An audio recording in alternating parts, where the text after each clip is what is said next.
په یو شکلی خو کوچنی دهاتی کلی بادامه کې د ګورمن پرایمری سکول و. دا سکول د کلی په مرکز کې و او هلته هلکان او انجونی دواړه لوستل. نارینه ښوونکي لکه ښاغلي احمد او ښځینه ښوونکي لکه ښاغلې فاطمه هم پکې وې. نرسري کلاس د ښاغلې فاطمې په لاس و چې هغې ماشومانو ته په مهرباني سره لوستل. نرسري کلاس کې یو 3 کلن ماشوم و چې نوم یې ذوالقرنین و.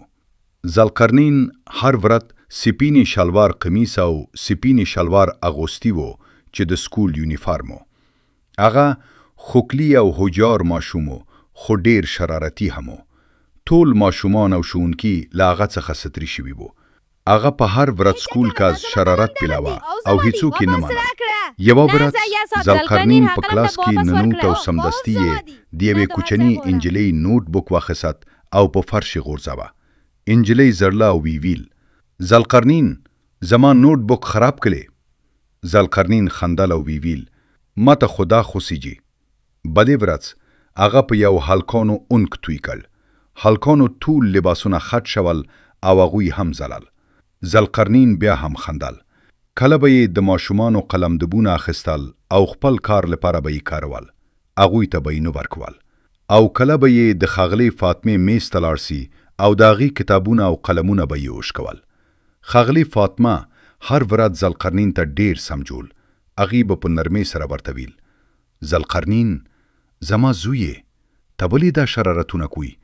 دا نور ماشومان ستا ملګري دي. ته باید له هغوی سره ښه چلند وکړې. که ته دا کارونه کوي نو هغوی به تا سره نه لوبیږي او ته به په سکول کې یوازې پاتې شې. ته غواړې چې ټول تا سره مینه ودري که نه؟ ذوالقرنین به خندل او ویل ښاغلې ما ته دا شرارتونه خوښیږي. زه نه غواړم بدل شم. ښاغلې فاطمه به غمجنه سي او ویل زه به تا ته بیا سمجوم خو ته باید اورې. یو ورځ په سکول کې لوی ډله ییز فعالیت و. ټول ماشومانو خپل نوټ بکونه او رنګونه راوړل چې خوکلي انجورونه جوړ کړي او ټول ټیم سره کار وکړي. ذوالقرنین بیا هم شرارت پیل کړ. هغه د یوې انجلۍ نوټ بک واخیست او په هغې یې ټول اونک توی کړ. انجلۍ سخت ځله. بیا هغه د یو حل قلمدب واخیست او هغه یې په باغ کې پات کړ او په آخر کې هغه د ښاغلې فاطمې میز ته ورغی او د هغې مهم کتاب وشک. ټول کلاس خراب شو. ماشومان ناراض شول او ویل موږ له ذوالقرنین سره نه لوبیږو. هغه زموږ ټول کار خراب کړ.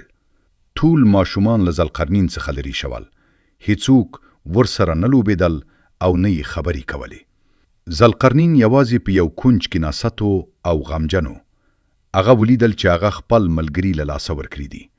ښاغلې فاطمه ورغله او په مهرباني سره ورته وویل ذوالقرنین اوس ته پوه شوې. شرارت انسان ته یوازې تکلیف ورکوي. ته خپل ملګري خوشحاله نه کوي بلکې هغوی ته تکلیف ورکوي. که ته دا کارونه کوي نو ته به هیڅکله خوشحاله نشې. اوس ته خپل ځان ته وګوره. ته یوازې یې. ذوالقرنین سترګې په اوښکو ډکې شوې او ویل ښاغلې زه بخښنه غواړم. زه نه پوهېدم چې زما شرارتونه دومره بدې دي. زه به اوس له دې وروسته شرارت نه کوم. زه به له ټولو ماشومانو سره ښه چلند کوم او ستاسو خبرې به اورم. ښاغلې فاطمه خوشحاله شوه. هغې ذوالقرنین ته غاړه ورکړه او ویل ښه زویې ته اوس ښه ماشوم شوې. که ته بدل شې نو ټول به تا سره مینه ولري. له هغې ورځې وروسته ذوالقرنین په بشپړه توګه بدل شو. هغه اوس د ماشومانو نوټ بکونه نه غورځول، اونک نه توی کاوه، قلمدبونه نه اخیستل او د ښوونکي سامانونه نه وشکول. هغه له ټولو سره ښه لوبېده، په ډله ییز کار کې مرسته کوله او ښه زده کړه یې پیل کړه.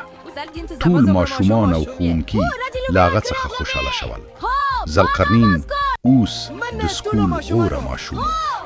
سبق: د ذوالقرنین کیسه موږ ته دا سبق راکوي چې شرارت بد دی. که موږ خپل ښوونکي او مشرانو خبرې نه اورو او نورو ته تکلیف ورکوو نو موږ به یوازې پاتې شو او هیڅ ملګري به نه لرو. تل باید له نورو سره ښه چلند وکړو، د هغوی سامانونه درناوي وکړو او ښوونکي خبرې واورو.